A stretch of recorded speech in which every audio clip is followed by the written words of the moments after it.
C'est possible, c'est possible, c'est possible. Zambe yo asalela yo. C'est possible, c'est possible na vie na ngai. C'est possible, Zambe yo asalela ngai. Nako bungisa te, elike na ngai. Nazozela yo, nazozela yo. Ngai na yapi na Kisasa na moi sachet na sambilamba. Donc au sein la peine là mutaouti pena mboka donc azoya pe. Sambilamba donc otali nzoto boye donc okotala ngai te. Na vie ngai na lobaka ke pona ngai ezaki classe. Ya ke komuna mwana botami ko botama na ebalo ya te na famille oyo albinos azaka te o balobaka ndundu te. To boka ina mai te. Mais nzambe pe na l'âge ya mama 13 ans maman zozwa likanisi ya kokima na mwana. Donc ce n'est pas ezaki facilité. Pour ngai histoire na betaka ngo ezaka pona ko sepelisa batu te, ezaka pona ko lakisa batu ke. Donc c'est possible avec Jésus. Très bien. Nzamba zana makoki ya ko façonner mutu. Et puis na vie ya mutu ko tchela mutu pointe point sur ezaka ya Nzambe. Yango na lobaka chaque fois nazaka témoignage vivant ya koyebisa batu tant batu bazomona nga ba croire que Nzamba zali. Et si il y a déjà ya otambola na mutu mona nzela alors mutu wana salimbe ba moboye yo comprendre que mbeba wana yo mona Nzambe ye mutalisumu ma otambola na yete okaboy na epe. Et là ba moment mususu pena donc na Bible na église na ndako balobi même muta changer pegate. Il faut que mutongo à cause de la posséder parce que même biso basala Nzambe moko ezaka au monika parce que musala to salaka tozo benga na pe bademo ba retour ezalaka mais tant ba retour wana ezoya écouter na présence à Nzambe et même na nzela succès soki le loko zalaka ka obeti boy ba voyage ta ya ko se concentrer zate yeba ke bato oyo benga na kawana bazoki ndeko vanda te bazoluke lokaka très bien ba ndenge nini ya ko avoir okaka li solo morote ya sœur Eliane bon soki na lobi ke na yokaki te na yokaki nayokaki parce que biso to landa la télévision boli solo ya frère Michel qu'est-ce que ça makambo elekaki mais to yokaki biso nyonso na comprendre na kaka mbala moko ke na musala biso to sala ezana ba fausse accusation ezalaka et puis ba tentation ezalaka c'est-à-dire oyo tokoko sala lokola ba chrétien ezaka soki moni likambo yelinde kuna yo ko sekate parce que pas na biso balobaka ke malunga yinga ntumba to boto kunchion très bien c'est-à-dire ndenge yelié ekokuyela yo pe loko esalaka mingi na mboka na biso batu balingaka ko témoigner et loko yo monité ils ont oublié qui moi je biso eza solo eza ça qui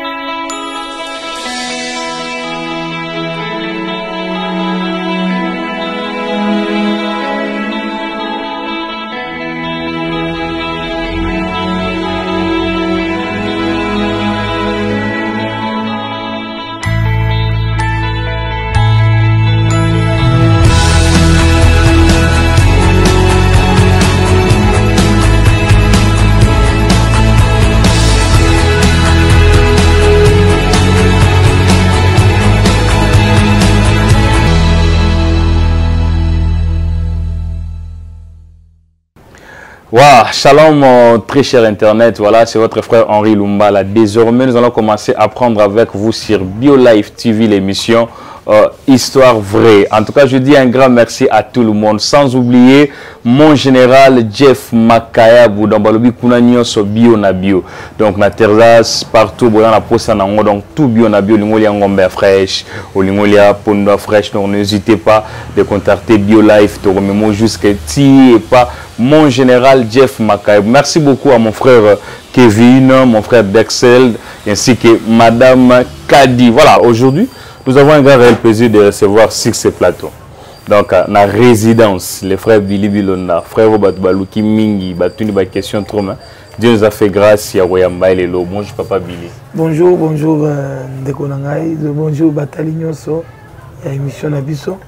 Zambalo la Pambola Bino Bisika Nyoso Bozali. Voilà, Papa Billy, tu as vraiment un Lelo Yaroya la résidence Kokutana Farafara. Vraiment. J'espère que tu vas bazomi tout na ba question mais Papa Billy tout le monde est à la télévision, il chante bien, balanda repena ba émission Oyo est suivi aux États-Unis, na Cameroun, na Côte d'Ivoire partout dans le monde. Peut-être il y a beaucoup de gens qui se posent des questions. Nani aza Papa Billy, qu'est-ce qu'il fait? Sur le téléphone solo Papa Billy aza nani, asala kanini pour na bateau à monio première fois. Donc comme on a naza Billy Biloma, vraiment naza chantre de l'Éternel, adorateur du Christ. Vraiment de musala na sale la Nzambe. Vraiment naza musala Nzambe, naza père de famille, naza responsable à groupe Colonne de Fées. Vraiment, les agneaux sont pour se présenter. Voilà, alors Papa Billy, les autres qui solo, il y a carrière musicale. Il y a une émission, histoire vraie. Ah, vous avez histoire, il y a solo. Tu as rimer, mona qui est kuna, alongola qui bilamba, kanga qui est kuna place tête. Non, ah, venez à musique, il y a vrai. Papa Billy, tu as une question. Les autres monde Papa Billy a comme yembela Nzambe a comme maman artiste ma profondeur et c'est Papa Billy a banda Papa Billy bo quand là peut-être à outé pas Karana CK direct ou outé pas frère Michel tu outé quelque part est-ce que dès l'entrée au combien de la sonne bon Papa Billy a bandi wapi bon Papa Billy a bandi na mboka à l'âge de 5 ans oh donc na mikuta penza na zo salela Nzambe ne fort mon côté on a mikuti na ajonga na zaki nango nazo sangisa bana lokola nga nazo yembela bango ti à l'âge de 5 ans bazo kende na l'église nazo matalikolo bakiti nazo beta mbunda nazo yemba donc c'est ça ndenge banda ki bongo ti nzamba yeko sala à partir de 2000 ndena komi sikoyo koyemba sikoyo na église en tant que chantre de l'Éternel. Donc, par là, c'est l'information que Papa Billy a banni na Kenya pour Sarabiso qui a autant mouvement et m'a botamment la Kenya. C'est ça. Parce qu'il y a un frère que j'ai sali, Jonathan Pambé. Parce que Papa Billy l'a bien. Bien depuis l'âge de 12 ans à Kinshasa, 11 ans, mais j'apprends que Aouta ça me dépasse. Aouta na mboka na za villageois. Donc bakine biso Toyande Koya, donc je crois que na Koma na Kin na 2007, si je ne me trompe pas, dans 2007. Na Koma na Kin, na kapé moi na Mouké, c'est-à-dire le 2021. Parce que Oye na Kin, yo outi na yo yeme, ozu standing ko le kabato bazala ida na Kin. Bon, problème ezaka ya kokuta batute, problème ezaka nde selon destinée ya Nzambe ndenge azokumbela mutu parce que tanga ina longwa kina mbujimai oke nakendaki kananga chikapa kokota bakamonya sumbula kamako donc idée nanga ezaki na kota Angola kota na lali na butu bazoyebisa ngai pa mutu obi destinée na yo eza na Angola te kende na Kini na tunisko mutu wana neni na kokende na Kini ngai na Kini na yebani na batu te et puis nazala pe na mbongo ngo te ya kofuta billet ou bien kofuta mutuka kokende Kini na kende ndenge na sutuki na pomu na ye na eloko wana dérange kinga na vandi na mikutaki penza ke concert osalaki na Kamako na frontière Angola mutu produisaki biso concert a blokaki mbongo na ye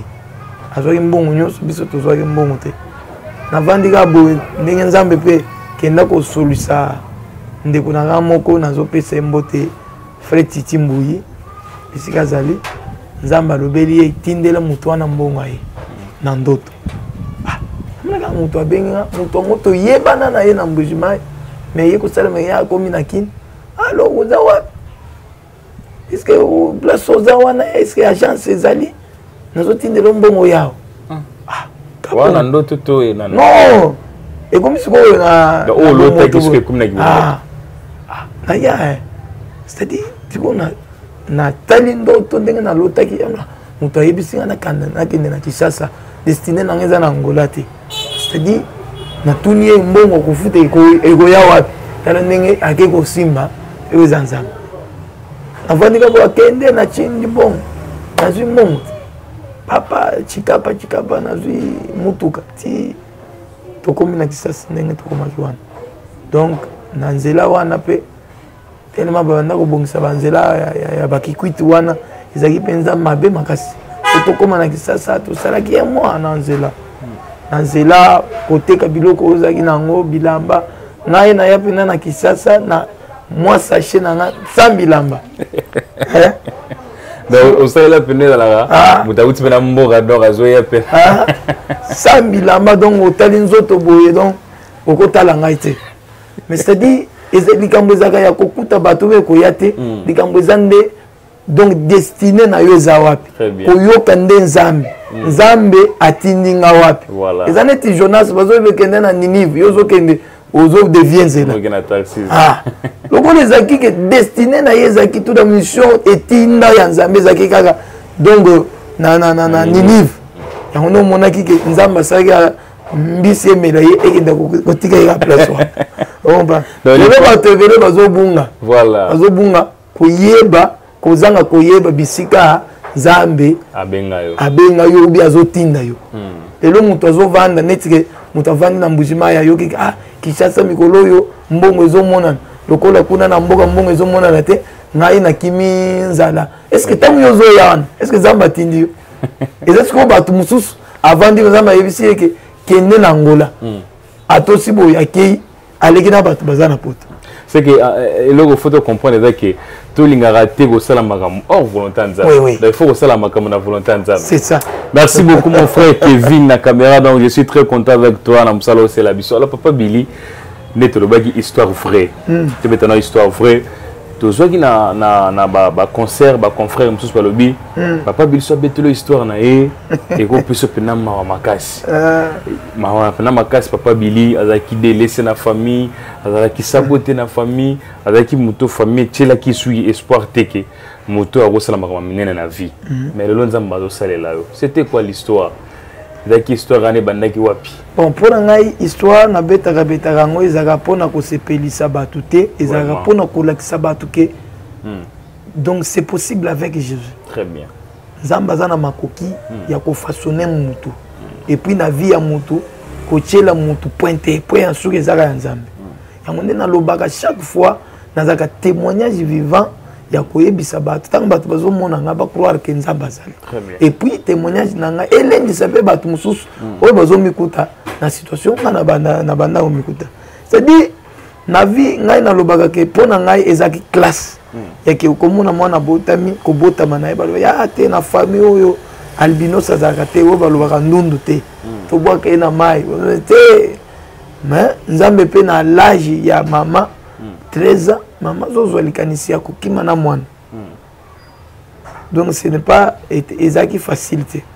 Donc c'est-à-dire ezaki Nzambe na parcours wana ozokola omikuti sikoyo na niveau ya ba 8 ans 7 ans papa na maman bakaboni otikali donc na nini otikali kana dans les néants omikoti na mambo église bandi ko lala na église. Ce n'était pas facile pour moi.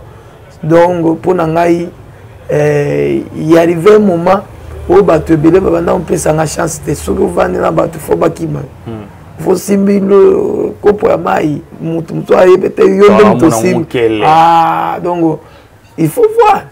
Mais c'est pour nanga na banda olela Nzambe tiki ngai to nini zoka ndeza ki classe ya Nzambe. Mais mambo kolobeze belé frère Billy parcours ya frère Billy et tondisami na mambo belé ya ebelé ya donc tokoloba ke ezaki ya mabete mais ezaki classe tozaki école Nzambe nosala ki oleka yango pose la témoignage pour ndenge naza boye naza témoignage et puis naza na expérience ebelé ya vie. Naza expérience ebelé ya vie parce que biso tosala misala nyonso ngai na sokolela bato basani pona lia fufu. Wow.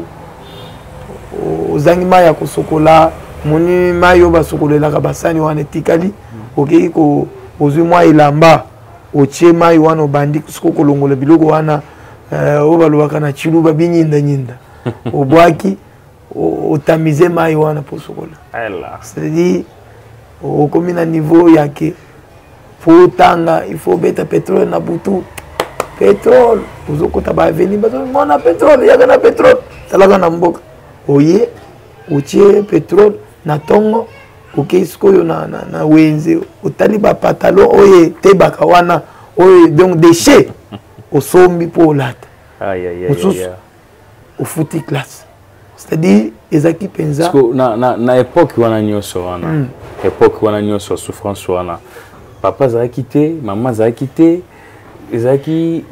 ozalaki mise à part soit ozalaki kaka na bango ensemble parce que nayebi soki papa na maman bakabwanaki mutu na mutu akendaki kosala makambo na ye donc mama azongaki epa na bango parce que ngai nazalaki lokola saka mama azomata na nga azokita so na baange wana ngai nakomaki ba 8 ans donc nayebisa te pour cette fois-ci nakokende na yo te ngai natikala na nga namoni ke kote ya papa mpe mwa mobulu ezalaki ye mpe abanda kolika makambo ya nzambe te puis na makambo ngai na banda kosala puis ngai na ye tobanda oyokana te nde esalaki ke na mikuti sikoyo na église bongo donc sans mutu donc mikuta nde na église papa aza en vie non papa nanga asi akufa déjà akufa kala mais quand même olimbisa ye nalembisa kala kutu ngai nde mutu nakundi ye wow ça c'est très bien mais alors papa Billy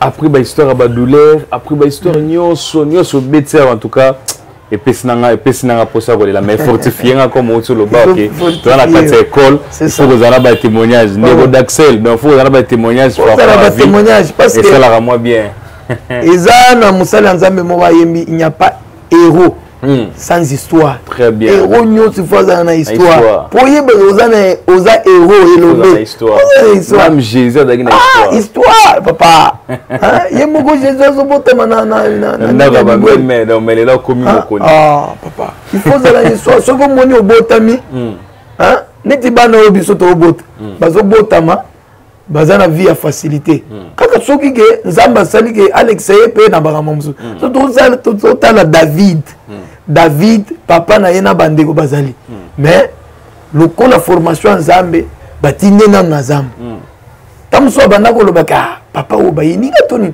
kutu mwana nchuka nzamba zaga na calcul na ye c'est la kenaki na ye na nzambe pour former ye abunda na ba ours na ba tango ko ya liboso Goliath amona Goliath moko sokona kakira omona ke mutu kutu papa bosana ki mais neti babisto nana mona ki loko moko na vie bakasité vraiment nzala amona kango loko te bilamba mituka donc c'est-à-dire naza mutu moko nzamba kemisi nga na esprit c'est-à-dire naza na silence et que lokola nga naza vivant c'est-à-dire oyo na kozwa très bien na konsoma mapao na kosala mamine yango nzamba pesanga kote akondima sokola ndi banzembo na nga mingi ezaka mpona kofortifier kopesa bato kondima tokokoma wana parce que banzembo wana ezopambola biso donc banzembo wana esalaki tokotaka na profondeur ya nzambe. Je te salue de loin madame Kadi, sans oublier abonnez-vous massivement sur notre chaîne BioLive, sans oublier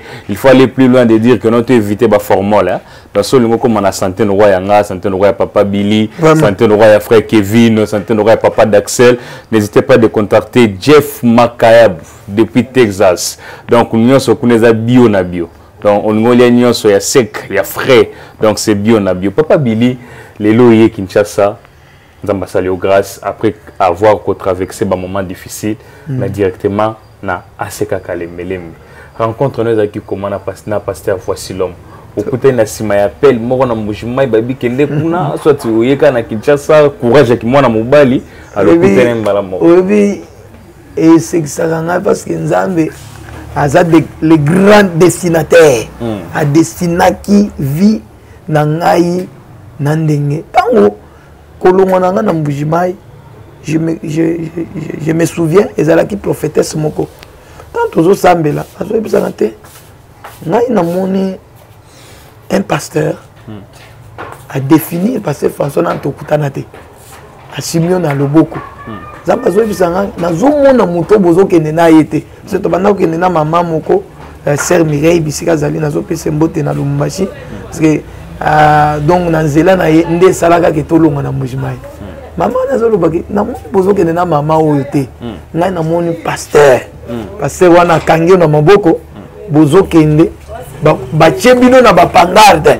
nzambe azolobaki destine na yo ekozala mingi okokutana mosala ya nzambe ntango bazoloba biloko wana ngai bisika na zana mama oyo azokosa les jours oyo ngai na mikuti na ase kaka lembelembe c'est-à-dire ezalaki ne même prophétie oyo bapesaki nga et puis azalaki papa Saint François aza lipamboli mpo na nga c'est-à-dire na nzela na ye nde nomoni oyo nyonso lelo ye donc okutana mutu moko boye donc afongoli baporte nyonso vraiment ase kaka lembelembe mpo na nga kokutana nga na passé François ezalaki déjà na éternité très bien nzambe asalaki yango aki ete passé François akozala na mwana moko boye Billy akozala albinos Billy wana kofulama apparemment bagroupe eza ebele na ase kaka lembelembe mais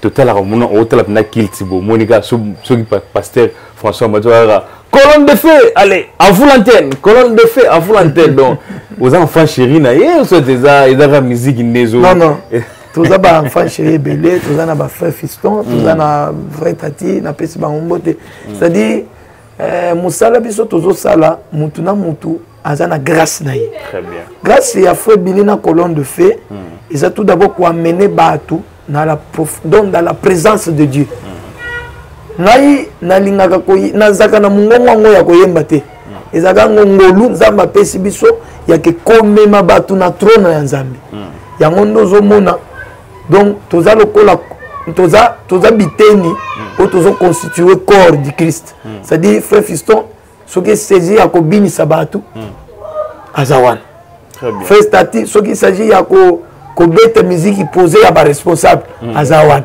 mais soki ke esengeli makambo ya bapriere makambo ya maombi ya mbutu voilà frère Billy aza wana voilà donc muna mutu aza na parti na voilà alors papa Billy tomoni ces derniers temps trop de contacts avec nos frères artistes bazarapeda na Congo otoyebaka bango s'il faut citer les noms papa Michel Bakenda papa Fiston Mbouyi papa Mike Flore artiste belé tomoni na bango na ba prestation papa na biso ya chorale mobile du monde rencontre non na bango eza nini place wana nyonso yotika na kalembelembe soit eza na rencontre ne bani ndenge nini tout d'abord rencontre nanga na ba yaya na bandeko nanga tout d'abord ebanda tout d'abord omoni Elisabeth tango zokutana na Marie balobi ki explosion salamaki parce que na kati ya Elisabeth ezaki Jean-Baptiste koto Jésus c'est-à-dire ndenge tokutani na yo boye soki ozalaki na quelque chose te tolinga tokutana te très bien mutu nyonso aza na bonzambe ou bien soki ke ngai naza destiné ya lipamboli na yo tant tokutana ozokaka te likambo esali c'est-à-dire contact na ngai na bandeko na ngai nyonso oyo napesi mbote bayaya bandeko na ngai eza pamba te parce que na kwe na ngai ntango ozomona moni nzambe soki alinga amema yo chaque fois nzambe amemaka mosali na ye na ba étape na étape te na préparer bo nakutana na bakutanisa bango boye ntango bakosala mama moko na Canada akobika moni ndenge nzambe azosala c'est-à-dire ce n'est pas au hasard c'est-à-dire eza biloko toluka te mais nzambe moko nde moto azosala yaki tokutana na papa tosala mosala mpona kopambola bana na nzambe voilà alors papa Billy avant tokota na etali actualité musicale na yo eza na question moko boye eyeli biso pa ba téléspectateurs bazotala biso parce que atolobi eza histoire vraie tozobeta masolo oyo eza vrai ozalaki awa na Congo na Kinshasa na ba année 2020 na début année 2020 janvier février mars ozalaki Vous avez na Congo. Quand même, hôtel à PTV. Mon frère Kevin, nous sommes là ensemble. Alors, papa Billy, hôtel à TV, année 2020, dès le début. Avant de tout, une question. Et si il y a déjà autant de monde en Zela, alors, Moutouana Salimbeba Moboué, il faut comprendre que Mbeba wana, il y a un Nzambe, il y a un Talisum, mais autant de été au Kaboy Naepe. Non. Tout d'abord, Nanzela Nzambe, il y a que Nanzela ou Zanzela Moko Makasi. Et puis chaque fois, Tango, Yesu atikela biso mobeko, aimez-vous les uns les autres. Très bien. C'est-à-dire, Eza mobeko moko eleki mibeko nyonso. C'est-à-dire, soki nga na lingio, soki na mone na mbeba, il faut na yeba ke mbeba oyo, eye na nzela na yo pona nini. Faut comprendre. Na koko kabona na yo gambala moko te. Faut d'après ce concept te, eloko sali eza mabe, ezalaka boye te. Sozo presque au conseil mutana zo tikate. Kasi ben Bible elobiti, soki ke muto ayoki te, oke koluka ba témoin. Soki témoin ye esimbi te. Eza na moment mususu pena donc na Bible, na église, na ndako balobi mais muta changer pegate. Il faut que les gens à cause de la posséder parce que même biso basali nzambe moko ezaka au monika parce que musala to salaka tozo bengana pe bademo ba retour ezalaka mais tant ba retour wana ezoya écouter na présence nzambe et même na nzela succès soki lelo ko zalaka obeti boy ba voyage ta ya ko se concentrer zate yeba ke bato oyo bengana ka wana bazokende ko vendre te bazolukelo kaka. Très bien. Ba nini ya ko avoir yo. Mais soki ba yesko na nzela na yo bakuti pena ke moi porter za ko fo. Bakuti mbala mo bakuti okanga bakota te. C'est ça. C'est que soki mutu azoyo gate na domaine wana to kotali na miso. Non. Tu ne peux pas kotala na miso. Il faut que pese conseil. Pese conseil. Faut pese conseil au sein il peut pona ye. Azo changer ka gate. Mais le sang changer ka mutu. Hein? Nani do sambela pona ye na likamwa sala ya mabe a changer. Non, basé belé. Na monde de musique lelo. Ah, ma monde de musique, na moni mutasali langa mabete. Ah, bango surtout zaka na bango. Tozongana. Mais ngai na sambela pona mutu. Tozongana.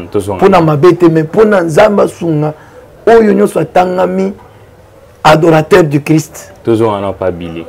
2020. Janvier, février. Aurélie Soloni na mboka. Non, solo ezaki ezaka ya politique corona confinement. Famille odasi.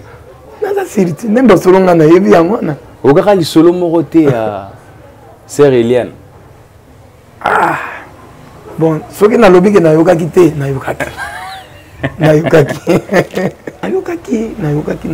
yokaki parce que biso to landa la télévision. Bon li solo ya Amen. Il y a frère Michel. Qu'est-ce que c'est makambo elekaki mais to kaki biso nyonso.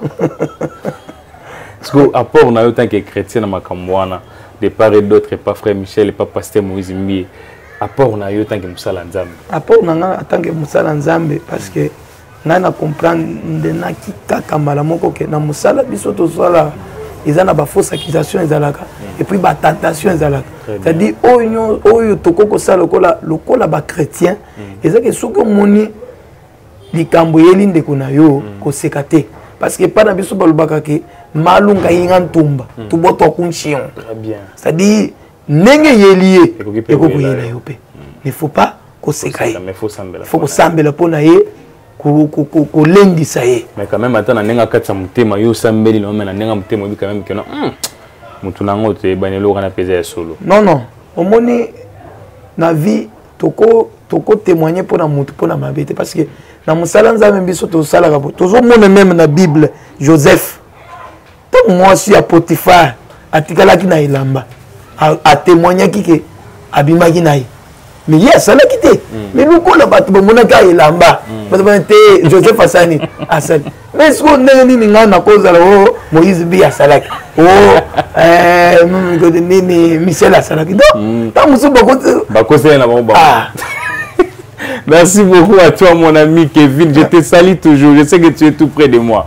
Tant que tu non, bah vous avez monné lamba mais. Omoni eloko salaka mingi na mboka na biso, ba tu balinga ko témoigner eloko yo monité. Ils ont monité. qui moi je biso ah eza solo pas pardon na katiote mais tout cela entre nous ce qui vraiment que yo fan conscience non normal pour comprendre peu que non bana mon peu bat ba ko kwesa mana bango mutu nyonso azaka mutu c'est que un peu goza na on peut solo bon na ebité côté wana nga na ebité Nzambe moko ndem taïb. Voilà, que Dieu soit loué. Il est là devant nous, les frères Billy Bilomba. J'espère que vous êtes peli partout, vous allez. Parce que vous avez des questions. Tout le monde Papa Billy. Voilà, Papa Billy, tu es ma solo, il y a musique suko, tu es ma solo, il y a actualité, il y a disque. Tout le monde dernièrement, nous avons pas battu mingi qui akosala.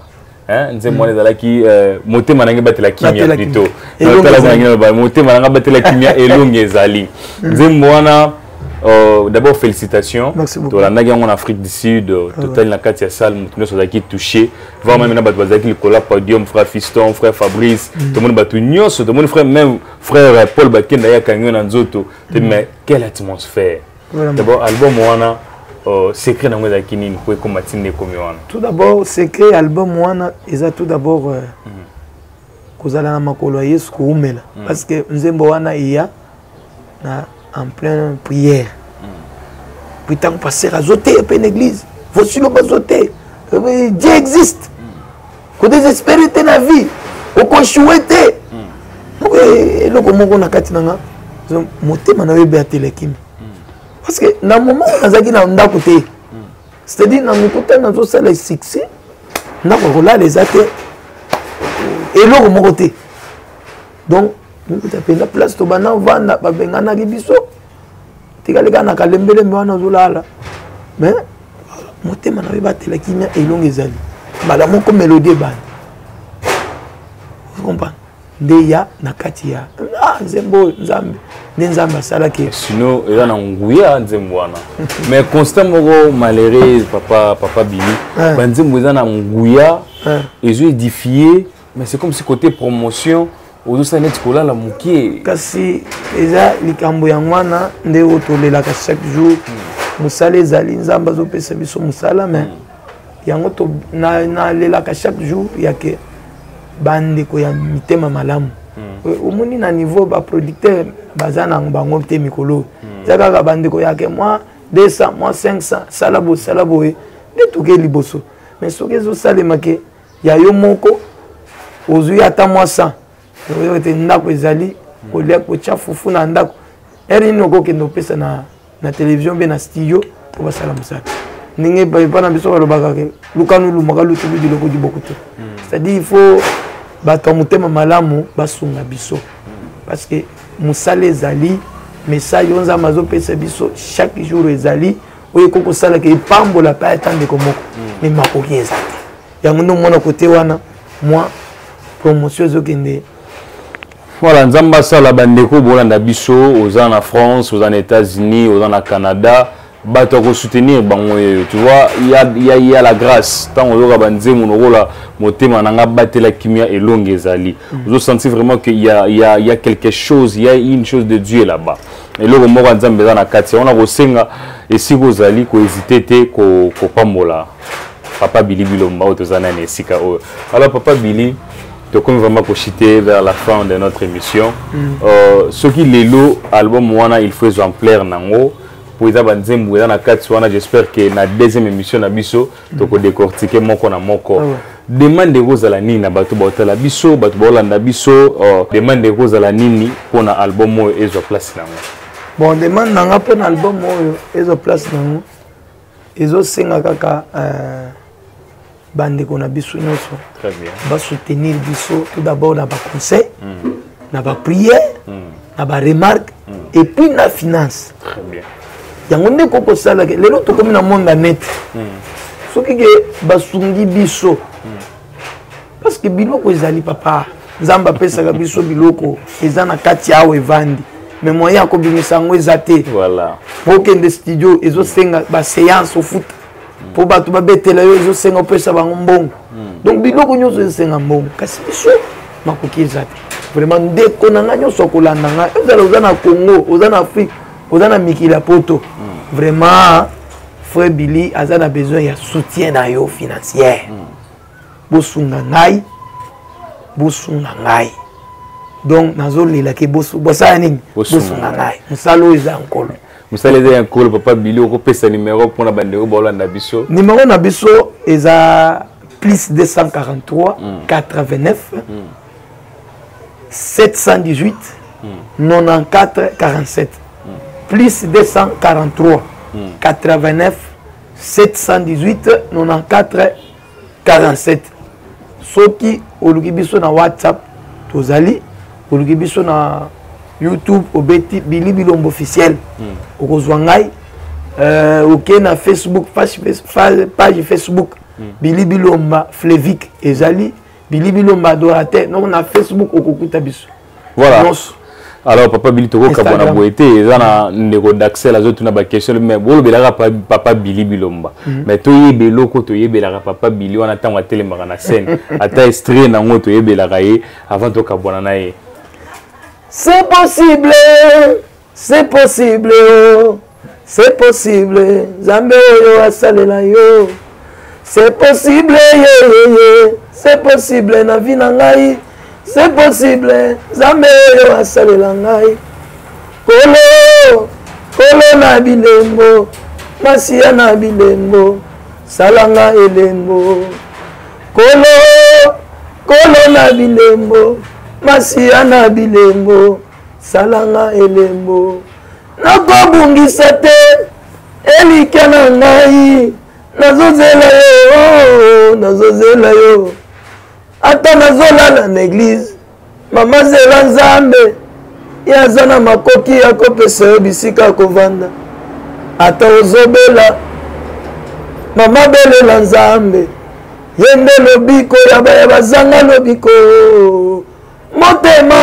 Motema na ngai, batela kimia, elonge ezali ye, motema ye. Batela kimia elomezali na yembi motema nakolonga ngai nakolonga nakombo na Yesu ngai nakolonga Voilà, merci beaucoup. C'était là les frères Billy Bilonda. Quant à moi, je vous dis un grand merci. Ça n'est fini pour aujourd'hui. Papa Billy, quelques salutations. Vraiment, tout d'abord, Bailandino, Sobalandi Biso, Zambalo, la Pambola Bino, na Pesibino Mbote, sans oublier mon pasteur, mon papa, commandant du temple, le pasteur François Mutombo, voici l'homme. Avec maman Mimi Mutombo Bisika Bazali na pesi bango. Très bien. L'église Mobimba ya Aseka Kalembelembe groupe Colonne de Fée na pesi bango pembote na yope oye kotalanga na bosanité batu nyos o bayebinga vraiment.